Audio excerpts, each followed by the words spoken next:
Los intereses salitreros tensan la relación entre Bolivia y Chile.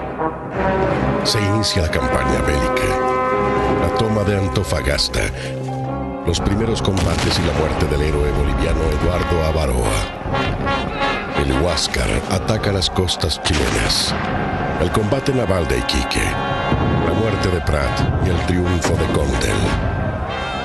En Perú se encuentra el cadáver de un soldado chileno. Junto a él, un diario de viaje.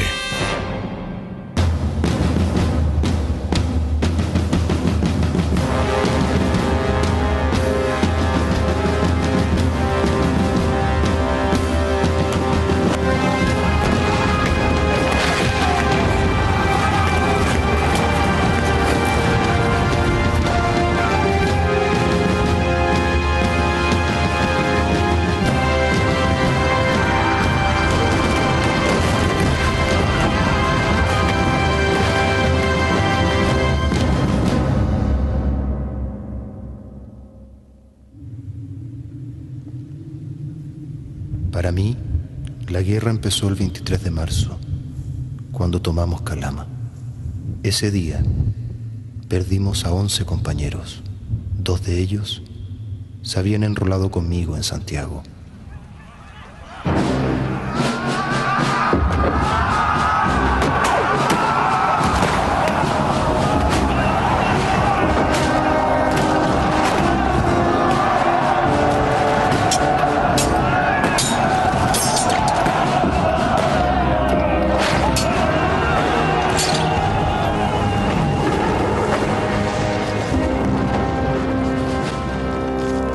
Estábamos condenados a morir en medio del desierto. Para esto habíamos viajado más de 1000 kilómetros.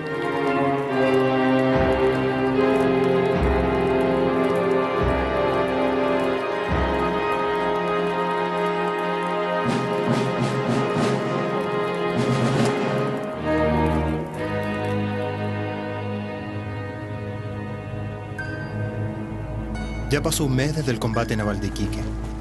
La guerra sigue peleándose en el mar. Nosotros seguimos acantonados en las afueras de Antofagasta, esperando órdenes. Mientras tanto, nuestras batallas diarias consisten en practicar marchas y maniobras, alimentar a 10.000 hombres, trasladar nuestros equipos y llevar agua y forraje a los animales. Nuestro peor enemigo es la sed. Medio litro de agua por persona. Bajo este calor terrible, es el mayor castigo que pueda soportar un hombre. Pero acá es la norma, porque de otro modo el agua no alcanzará para todos. Por ahora estamos obligados a cuidar cada gota.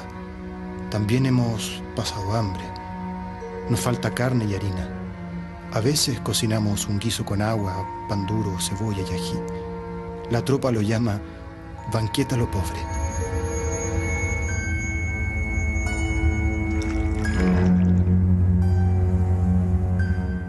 En julio de 1879, el presidente Aníbal Pinto nombra a su amigo, Rafael Sotomayor, de 56 años de edad, comisario general del gobierno en el frente de batalla y ministro de Guerra y Marina con plenos poderes sobre el ejército y la armada.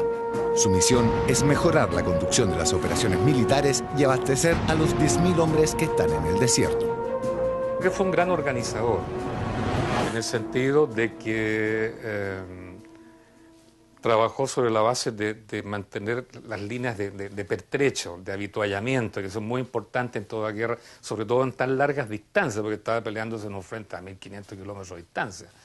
Entonces, haber organizado eso desde Santiago, bueno, él viajó constantemente también al frente, es una gran cosa, ¿no? Don Rafael Sotomayor fue un hombre extraordinario, inteligente, activo, prudente, no buscaba un protagonismo, y que con inteligencia abarcó los problemas de la guerra. Sotomayor era accionista. O sea que los gobernantes chilenos llevaron a la guerra a su pueblo por defender sus derechos privados, sus supuestos derechos. Es en la guerra del Pacífico que en Chile se constituye una clase dirigente, ¿no? Una clase que es capaz de presentar sus intereses propios como los intereses del conjunto de la nación. Sin embargo, documentos chilenos afirman que Sotomayor José Francisco Vergara y otros funcionarios del gobierno chileno poseían menos del 1% de la compañía de salitres de Antofagasta. La mayoría de los accionistas eran ingleses. El nuevo ministro reestructura los altos mandos del ejército y de la armada basándose especialmente en las capacidades de los oficiales. Pero el ejército desplegado a través del desierto tiene serios problemas logísticos. Sus principales enemigos son el hambre y la sed.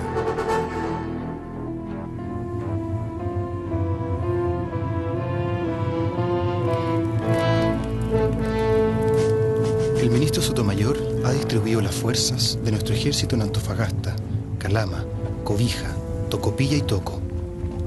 Esta mañana, el ministro realizó un peligroso pero necesario experimento. Quiere saber cuánta agua necesitan los soldados, los caballos y las mulas para avanzar a través del desierto hacia la provincia peruana de Tarapacá. La única manera de averiguarlo es marchando bajo este insoportable calor. El ministro, que es un hombre minucioso, encabeza personalmente las pruebas.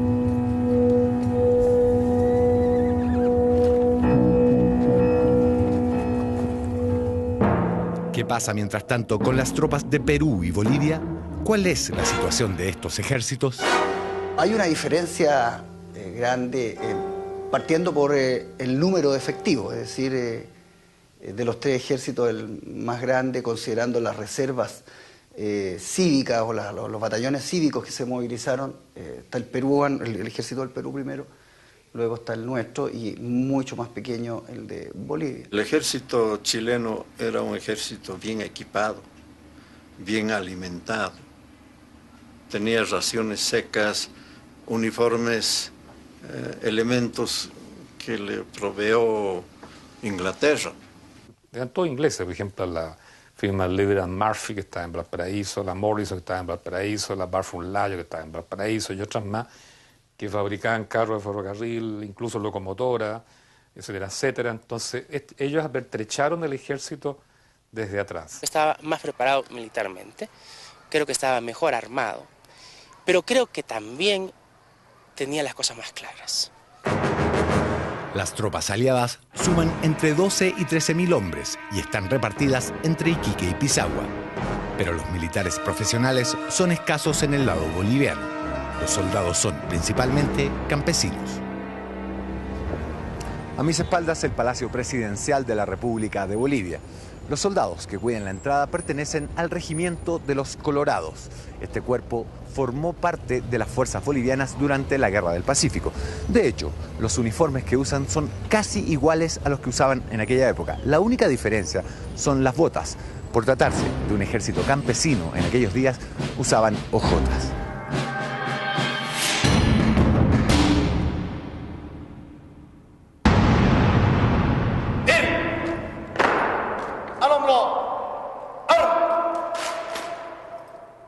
Descansen. Guardia, Alais. El presidente Hilarión Daza está a las puertas de una crisis de gobierno debido a sus errores políticos y militares en la conducción de la guerra. En La Paz, los dueños de los grandes yacimientos de plata tienen otras prioridades. Para la fracción de la plata de Bolivia, el litoral es sacrificable en función de sus intereses.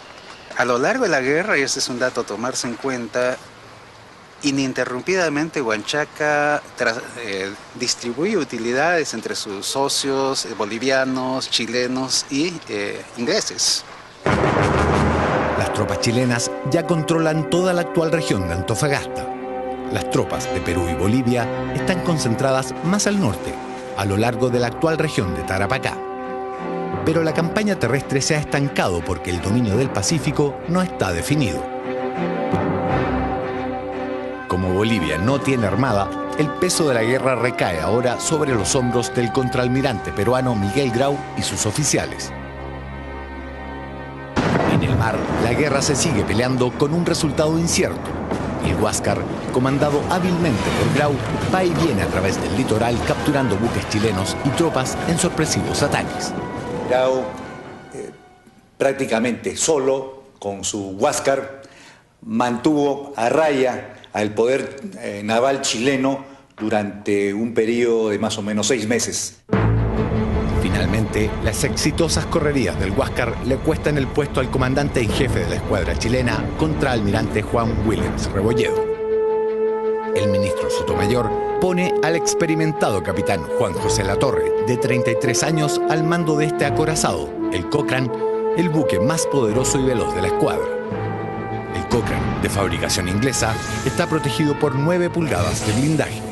Sus armas son 2 cañones de 250 libras. A fines de septiembre de 1879, parte de la escuadra zarpa desde Valparaíso para reunirse con los buques que están en Antofagasta. La idea es navegar hasta Arica buscando a los buques peruanos y obligar al Huáscar a combatir. El 2 de octubre, las 2 flotas enemigas se cruzan en el mar sin verse. Cuando el Huáscar vuelve al norte a reabastecerse de carbón, es sorprendido por la escuadra chilena que lo embosca frente a Angamos, desplegada perpendicularmente a la costa. El comandante Grau había hecho algunos cambios en los aparejos del Huáscar.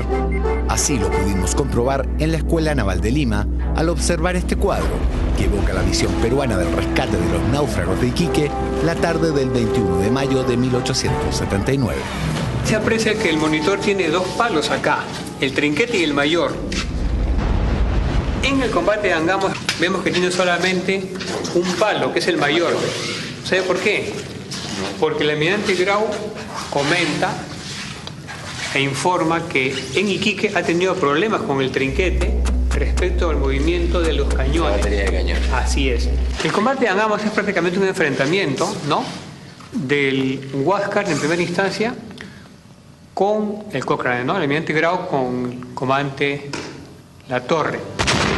El Cochrane, que está a 20 kilómetros de la costa, aumenta la presión de sus calderas, avanza rápido y le cierra el paso al Huáscar.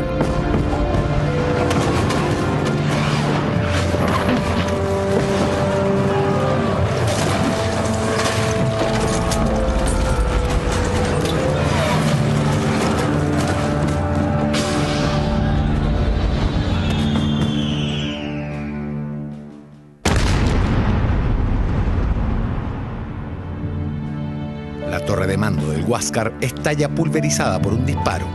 Grau, que estaba en su interior, muere.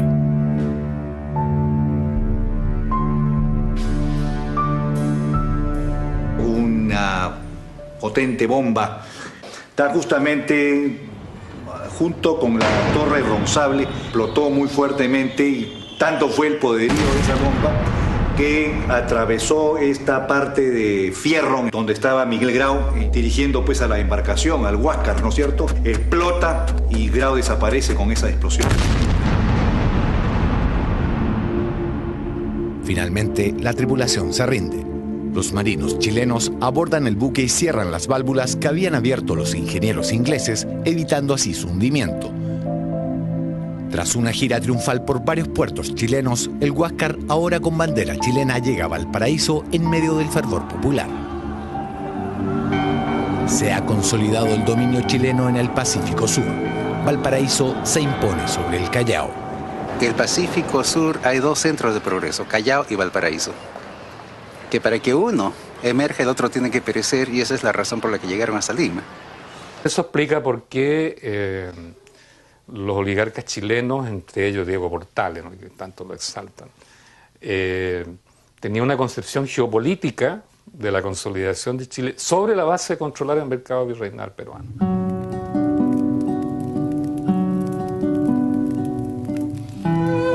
Nos informaron que la escuadra capturó finalmente al Huáscar. Enhorabuena, dijimos todos, porque ya no aguantábamos más la vida en el desierto. Todos extrañamos el hogar. Durante el día el calor nos embota y por la noche el frío es tan grande que casi nos congelamos. Y aunque hay problemas en la tropa, ya se han formado fuertes lazos de amistad entre quienes compartimos vida de campaña.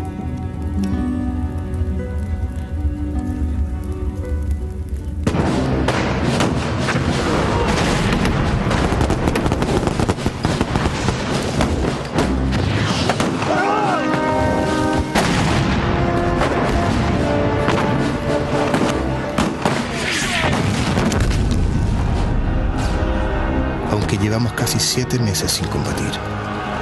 La guerra ya nos ha cambiado a todos.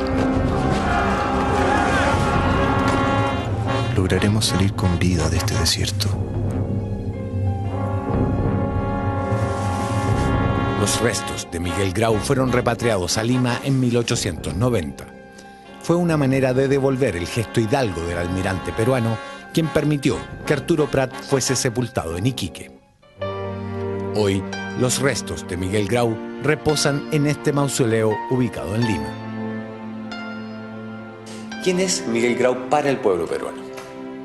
Miguel Grau para el pueblo de Perú es un personaje muy importante. Es el máximo héroe que ha tenido el Perú. Prácticamente su desprendimiento y su amor por el país llega a extremos increíbles. En el Callao visitamos la Escuela Naval del Perú. En el subterráneo hay una cripta en donde se conservan, en un relicario, fragmentos del cuerpo de Grau. Testigos de la época dicen que estos restos corresponden a la tibia y a la pierna derecha del comandante del Huáscar. ¿Por qué fragmento de la tibia y la pierna derecha? Porque el último comandante del Huáscar, que es Pedro Garrison, es quien rescata los restos de Grau de la Torre. Y él nota entonces que la bota se le ha volado la capellada y ve el orden de los dedos y se da cuenta que es pierna derecha. Por eso es tibia la pierna derecha. Sí.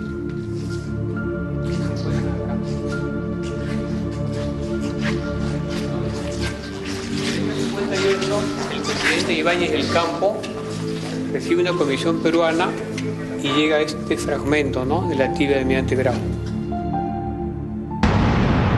Fuimos a las aulas peruanas para averiguar cómo se enseña en ese país el combate naval de Angamos. Los peruanos destacan el carácter heroico de la resistencia de Grau contra un enemigo superior. El Huáscar se vio acorralado por toda la escuadra chilena. Y el Huáscar, al mando de Miguel Grau, hizo que el monitor de la Unión se vaya, escapara para que se quedara solamente el Huáscar y combatiera a los buques del ejército de Chile. El glorioso Huáscar se inmoló al mando del Miguel Grau.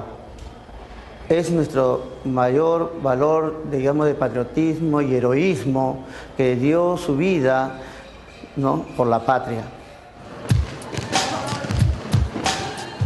Para los chilenos, en cambio, el combate naval de Angamos, a pesar de su importancia, no es tan conocido como el combate naval de Iquique. Y la figura de Juan José Latorre nunca es destacada al mismo nivel que la de Arturo Prat. Tenemos un combate naval de Angamos donde el Huáscar es tomado prisionero, ¿no es cierto?, y queda como botín de guerra, y hoy en día nosotros tenemos el Huáscar, lo podemos ir a visitar en la zona de Talcahuano, 8ª región. El monitor Huáscar es hoy en día una reliquia histórica que la Armada de Chile repara cada año para mantenerlo a flote como museo.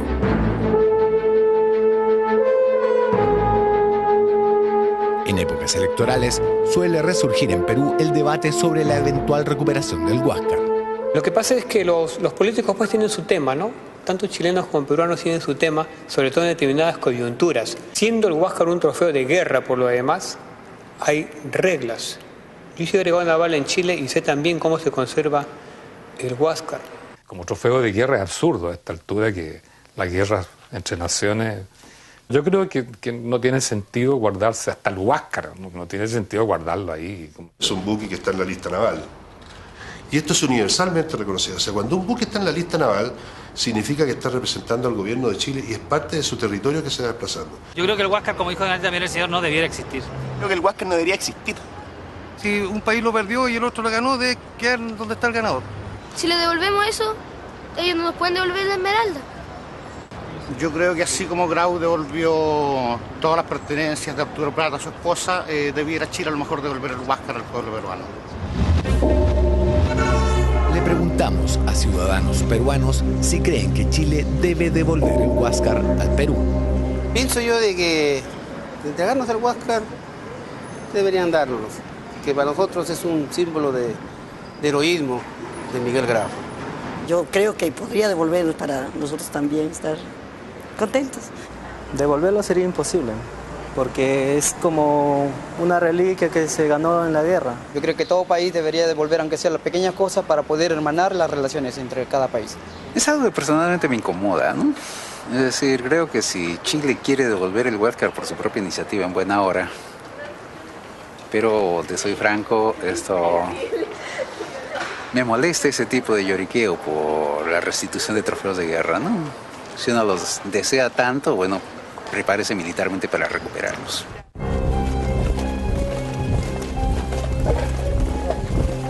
Capturado ya el Huáscar, no hay nada que pueda detener el inicio de la campaña terrestre.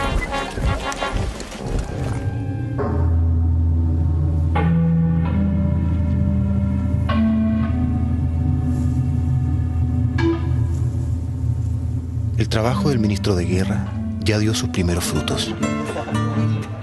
Desde Antofagasta llegan carretas con víveres. El ejército ha hecho contratos con particulares para abastecernos de 100 bueyes cada semana. Volveremos a comer carne. También nos traerán charqui, aguardiente y harina, entre otros productos.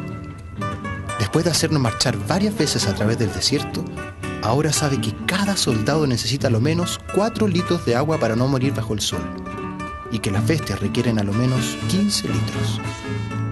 La orden es fabricar cantimploras más grandes, de 3 litros, para llevarlas cuando tengamos que marchar al frente de batalla.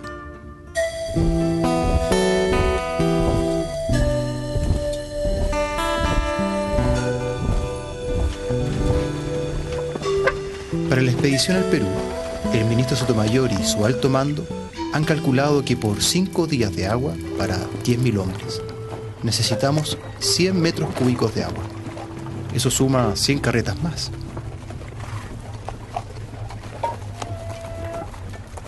Pronto nos embarcaremos junto a todo el ejército expedicionario. Tal vez ahora llegue la hora de combatir.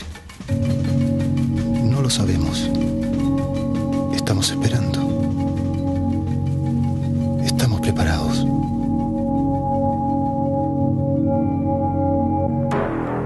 Para fines de 1879, Chile ya controla las rutas del Pacífico Sur. El puerto de Valparaíso consolida su poder como centro financiero de la industria salitrera. Y en Antofagasta se prepara la invasión de los departamentos peruanos de Tarapacá y Moquegua. El primer objetivo de las tropas chilenas será el puerto de Pisagua.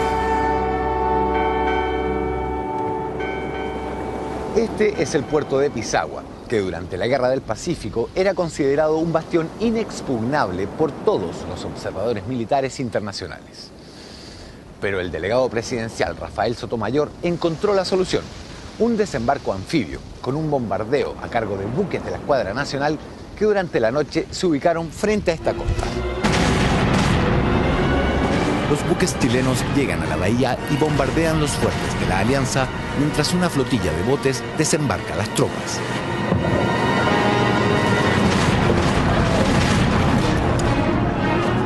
Con el agua hasta la cintura, peruanos y bolivianos tratan de evitar que la infantería chilena desembarque en la playa.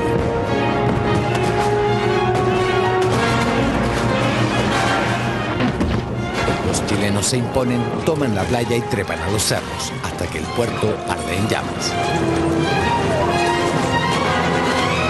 A las 3 de la tarde, la bandera chilena ondea sobre Pisagua.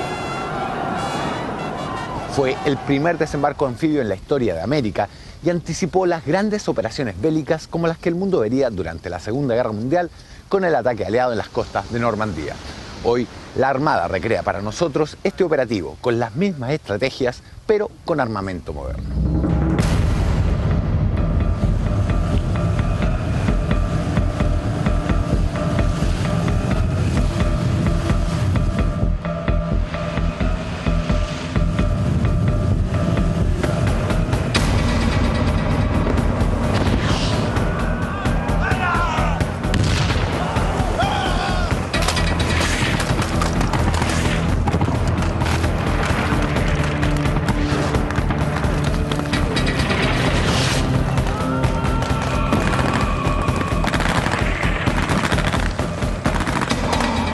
Estas maniobras, realizadas en tiempos de paz y sin munición verdadera, son un pálido reflejo del encarnizado combate que se libró en estas playas hace casi 130 años, entre soldados de 3 países. Es el primer desembarco clásico en que se cumple prácticamente todo lo que la teoría de lo que es un desembarco anfibio, primero haciendo reconocimientos previos, después tomando cabezas de playa, después desembarcando las cuñas para que fueran rompiendo y posteriormente proyectándose hacia el interior. Yo creo que fue tremendamente importante porque prácticamente da el inicio a la campaña de Tarapacá, donde la fuerza nuestra empieza a avanzar sobre tierra, ya prácticamente a conquistar los territorios, digamos, que estaban en disputa. Con la toma de Pisagua ya se pasa, digamos, no solo se ha ocupado Antofagasta, sino que se pasa a las acciones, a las campañas sistemáticas en territorio extranjero, en territorio peruano en este caso, ¿no? Tras la toma de Pisagua y Junín, las tropas chilenas avanzan hacia el interior y conquistan Dolores, expulsando a las tropas peruanas y bolivianas.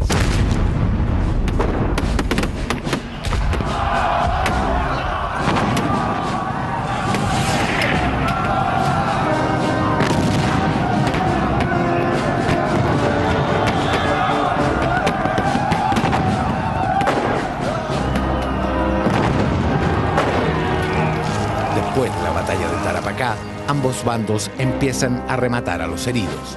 Los combates serán cada vez más encarnizados. En realidad no hay guerra limpia. Y es cuestión de grado, en qué medida se produce, pero toda guerra es sucia. A fines de noviembre, el ministro Sotomayor decreta que quedan libres de derechos de internación los productos chilenos que se introduzcan por los puertos de Iquique y Pisagua. Chile mantiene así en pleno funcionamiento el comercio internacional de salitre, posee ahora el monopolio mundial de estos yacimientos y controla las rutas del Pacífico Sur.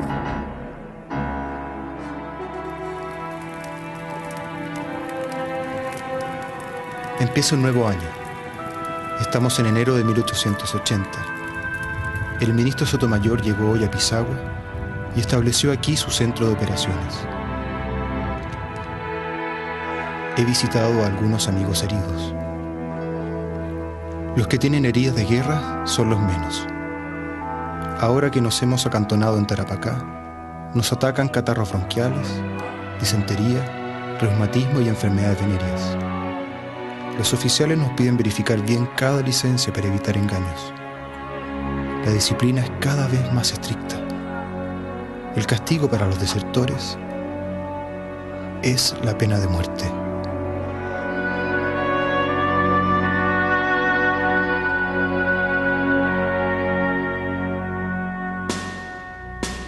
El 25 de febrero el ejército toma el puerto de Hilo. Es el comienzo de la ocupación chilena del departamento peruano de Moquegua, que comprende las provincias de Moquegua, Tacna y Arica.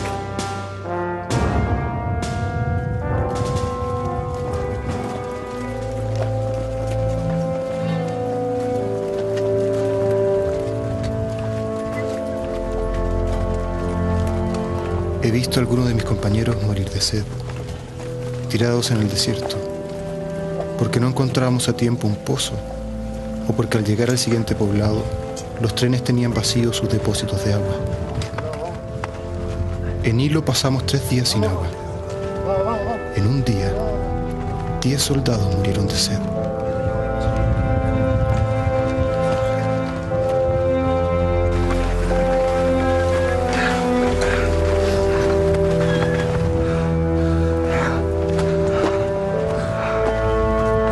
Las provisiones han vuelto a llegar. Ahora tenemos porotos y charqui. También nos entregan harina para hacer tortillas de rescoldo. Generalmente formamos grupos de 4 o más soldados. Unos buscan provisiones, otros la leña y el más hábil cocina. Algunas veces me ha tocado hacerlo. La leche condensada y el café se lo compramos a los comerciantes que siguen la marcha del ejército. La presencia de las cantineras ha sido regulada para mantener la disciplina. Se aceptan de 2 a 4 por regimiento. Ellas también llevan uniforme.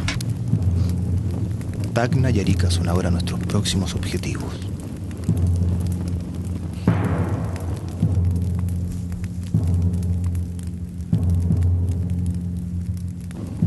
Hoy es 20 de mayo y estamos de duelo. Todo Chile está de duelo. El ministro Sotomayor sufrió sorpresivamente una congestión cerebral mientras trabajaba en su tienda de campaña y murió en apenas 5 minutos, víctima de apoplejía. No hay palabras para describir nuestra pena.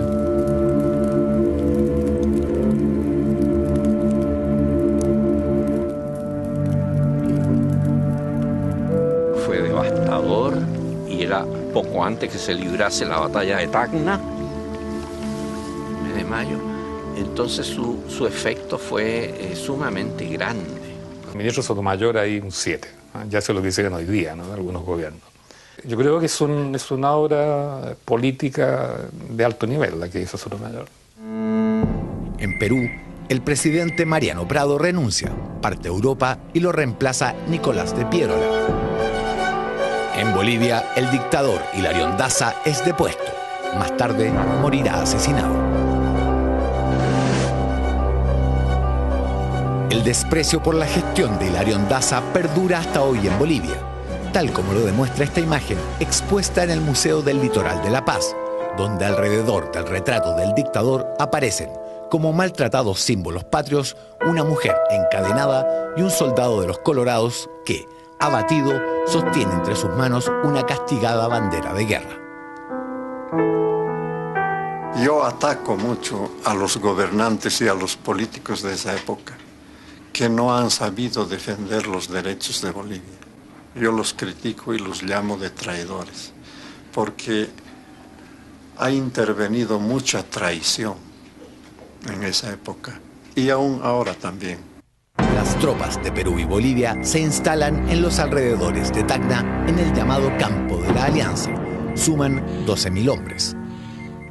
Las tropas chilenas suman 13.500 hombres. Descontando la reserva, solamente entrarían en batalla alrededor de 10.000 hombres. El 26 de mayo, en el Campo de la Alianza, empieza la batalla de Tacna.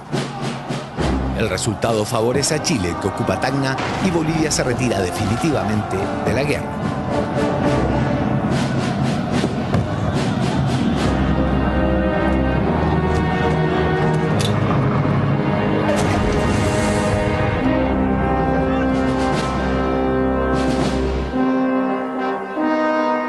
Después de la batalla del Campo de la Alianza, apenas un año comenzó la guerra. No vuelve a combatir un solo soldado boliviano. Bolivia se retira al interior, se enreda en sus pleitos de caudillos y mientras tanto el Perú se desangra por 4 años más. Lleva la peor parte de la campaña completamente solo. Bolivia se retira porque no tenía que hacer en la guerra y podía retirarse a sus alturas y estar en paz, mientras el Perú se arreglase por sí mismo nomás. Además, el aporte de Bolivia a la guerra nunca fue muy importante, ni podía serlo. Después de la famosa batalla del Campo de la Alianza, cerca de Tacna, prácticamente el ejército boliviano es destruido. Sus restos regresan a La Paz o a sus lugares de origen, pero el ejército es destruido.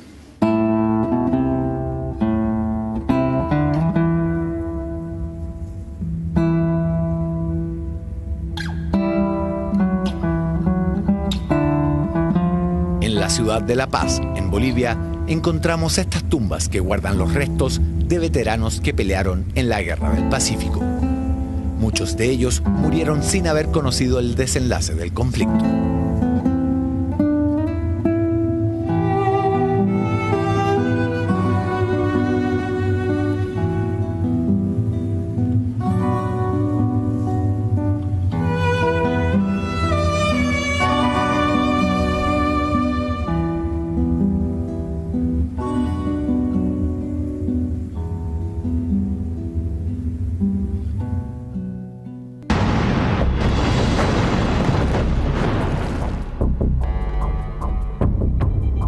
Este es uno de los campos minados que todavía quedan en el norte chileno.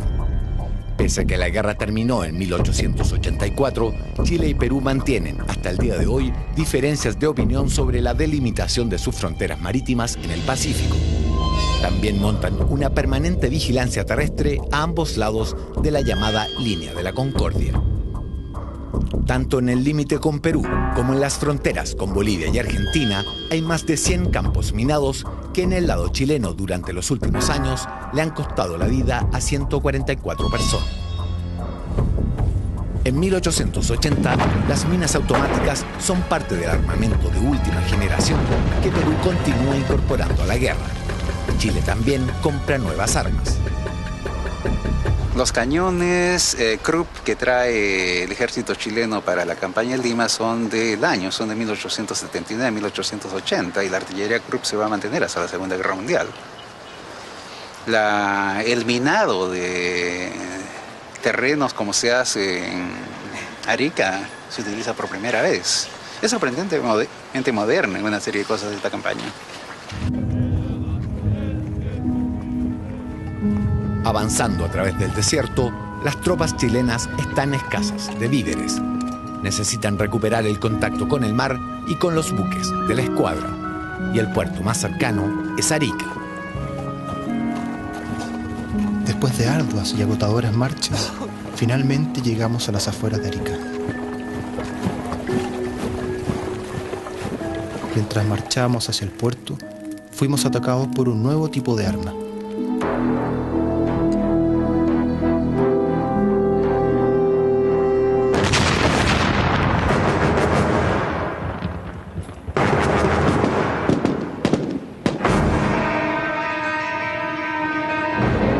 Sin saberlo, habíamos hecho estallar 2 de 8 minas enterradas en el desierto. Ese mismo día, logramos capturar a 2 peruanos. Uno de ellos es el ingeniero Teodoro Elmort, responsable de toda la red de minas conectadas con cables eléctricos que protegen el Morro de Arica. Elmort llevaba los planos de los fuertes del Morro cuando lo capturamos, así que ahora somos dueños de esa valiosa información.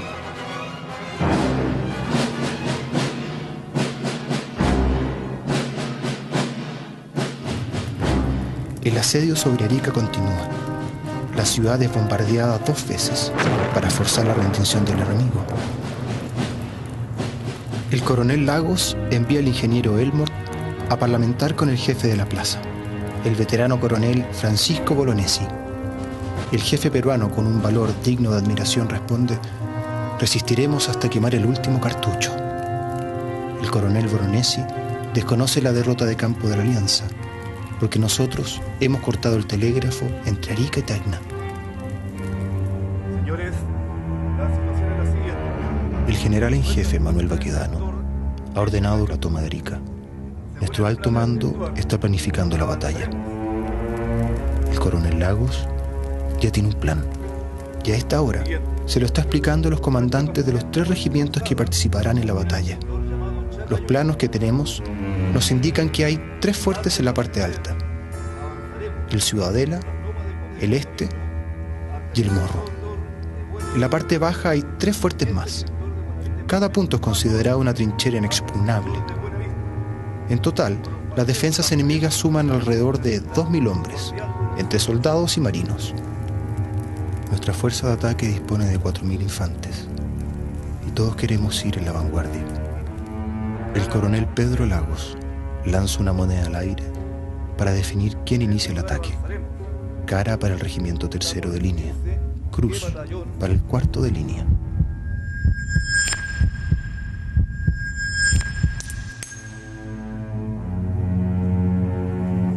Gana el 3º de línea.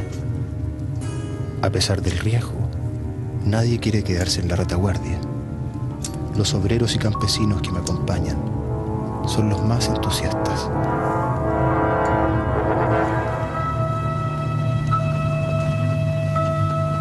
Siguiendo las órdenes del coronel Pedro Lagos, dejamos encendidas enormes fogatas para que nuestros enemigos crean que nos quedamos acantonados en Chacayuta. Algunos cazadores de la caballería permanecerán acá, alimentando el fuego. Nosotros marcharemos durante toda la noche hasta quedar a 1,5 kilómetros de la retaguardia de los fuertes del Morro. Estamos nerviosos, algunos con mucho miedo. Solo esperamos que la ansiedad no nos traicione.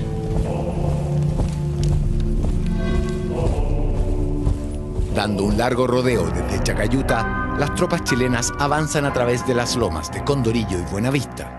Pero los centinelas peruanos del fuerte Ciudadela se dan cuenta y empiezan los disparos. Las tropas chilenas asaltan el fuerte a toda carrera, con corvos y bayonetas. Alguien hace estallar el polvorín. Locos de rabia, los soldados chilenos acuchillan a los sobrevivientes. Mientras tanto, el regimiento Lautaro ataca el otro sector de la parte baja del morro. Cuando los fuertes están tomados, varios soldados gritan: «¡Al morro, muchachos!». Sin esperar a los refuerzos del regimiento Win y tratando de eludir las minas, los soldados parten a toda carrera hacia la parte alta del morro de Arica.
Historiadores chilenos sostienen que Bolognesi y los otros oficiales peruanos ya se habían rendido cuando fueron masacrados por los frenéticos atacantes chilenos que llegaron a la cima del Morro de Arica en apenas 55 minutos.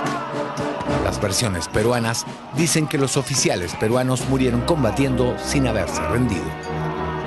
Contra todo pronóstico y en tiempo récord, Pedro Lagos y sus hombres cumplen las órdenes del general Manuel Baquedano.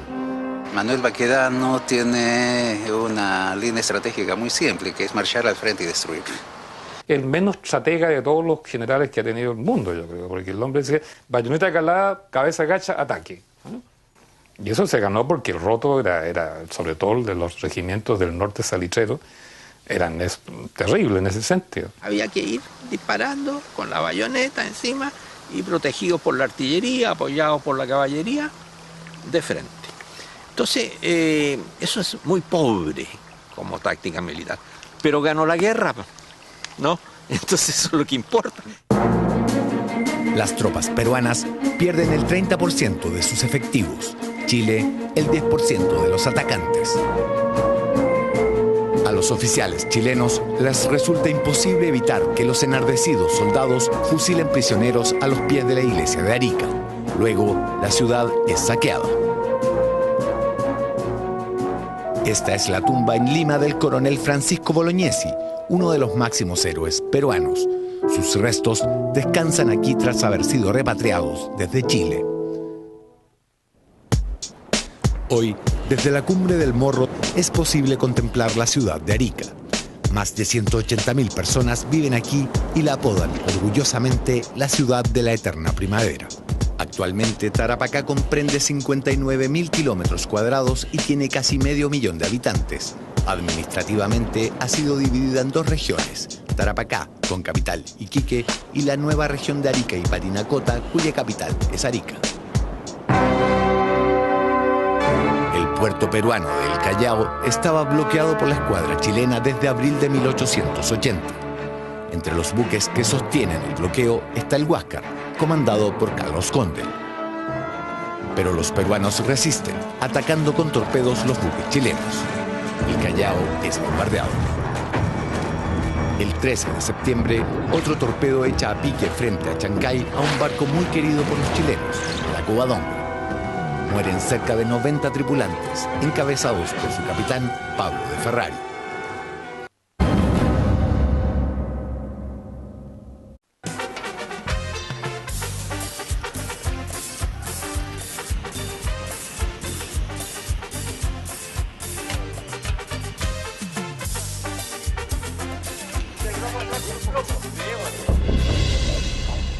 Mientras realizábamos la investigación para esta serie, fuimos los primeros chilenos en bucear los restos de la Covadonga en esta caleta peruana, Chancay, ubicada a poco más de 1 hora de Lima. El hito que está boyado de la goleta Covadonga. La distancia no es mucha y como podemos ver las profundidades medias oscilan entre los 21 y los 19 metros.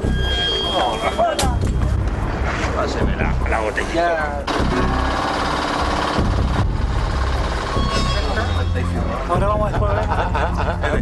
Este es el punto exacto en que se hundió la Covadonga. Aquí en el puerto de Chancay está hundida la goleta Covadonga. El 13 de septiembre de 1880 fue hundida cuando intentaba subir un bote a bordo que en realidad era una trampa explosiva.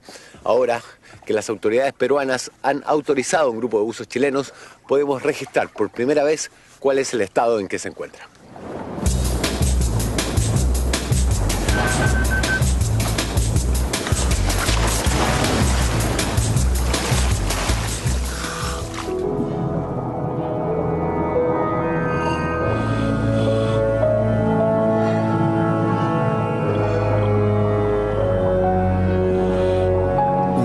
Similar a la que sentimos al bucear junto a la Esmeralda en Iquique nos invade hoy, cuando nos acercamos a los restos de la Covadonga en territorio peruano. Así luce hoy el buque chileno que el comandante Carlos Condel utilizó tan hábilmente en el combate de Punta Gruesa.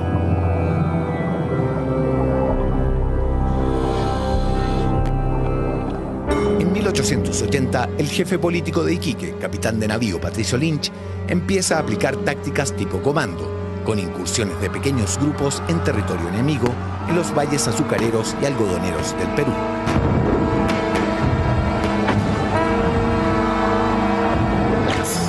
Debilitando la economía peruana, destruyendo haciendas, obras industriales, mediante cortos desembarcos, ataques sorpresivos, que casi no tuvieron respuesta porque la Armada peruana ya estaba quebrada. En noviembre de 1880 empieza la campaña a Lima, organizada por el ministro de Guerra José Francisco Vergara. El ejército expedicionario supera los 26.000 hombres. Las tropas chilenas ocupan Pisco e Ica. El resto del ejército, repartido en 22 buques, desembarca más tarde en 2 caletas, Chilca y Pescadores. Para fines de 1880, casi todo el ejército chileno está reunido en Lurín, al sur de Lima.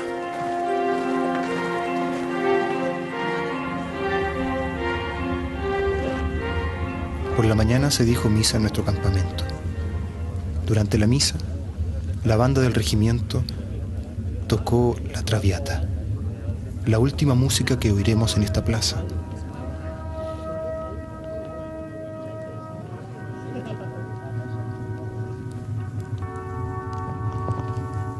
Llevamos más de 1 año y medio combatiendo y hemos salvado milagrosamente de las balas, el hambre, la sed y las enfermedades en más de una ocasión.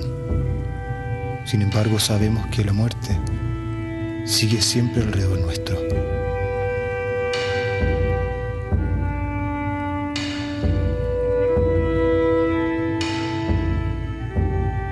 Estas son mis últimas anotaciones antes de la batalla, que decidirá si entramos o no a Lima.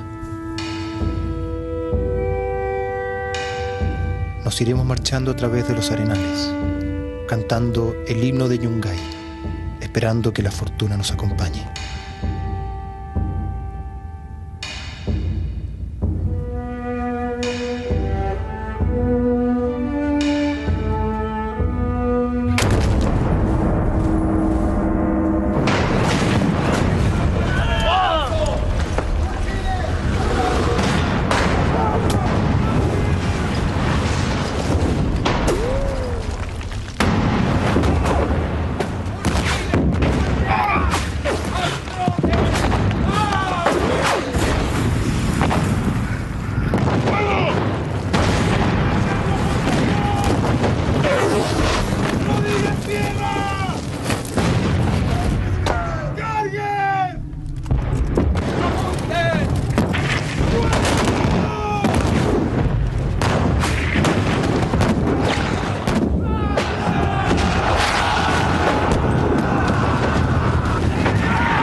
En nuestro próximo capítulo de Epopeya, chilenos y peruanos se enfrentan en Chorrillos y Miraflores.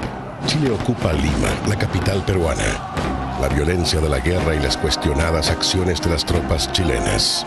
Los ataques del Brujo de los Andes y la campaña de la Sierra. 77 soldados chilenos mueren masacrados en el poblado de la Concepción. Los secretos de una investigación para determinar el nombre del soldado chileno caído en Chorrillos.